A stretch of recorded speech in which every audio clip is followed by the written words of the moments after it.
انسان حسود همیشه محتاجه، همیشه ذلیله، همیشه مریضه، همیشه درونش میخوره، همیشه آرامشش از دست میده، همیشه در رنج و در غم گرفتاره، میخواد خوبتر بکنه بدتر میشه. شب و روز انسان حسود مریضه، با خودش در دعوا و در جنگ است، یعنی با خودش درگیر است انسان حسود.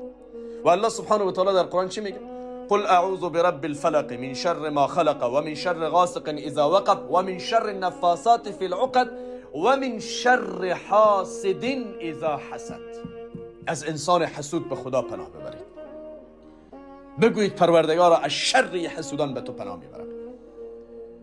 انسانی که حسادت داره شب و روز در پی است که به اصطلاح به جانب مقابل یک تهمت وارد بکنه، یا شخصیتش تخریب بکنه، یا به اصطلاح پشت سرش حرف بزنه، یا برش یک ضعف پیدا بکنه و دنبالی است که بالاخره یک بهانه رو برش جور بکنه. از همه حسودان به خدا پناه ببرید. و یک گناه حسد از جمله گناهان خیلی خطرناکه و تو غافل از این که این حسادت و این حسودی چنان ایمانت از بین میبره، میخوره، ضایعش میکنه، مثل این که آتش چوب از بین میبره و خاکستر تبدیلش میکنه.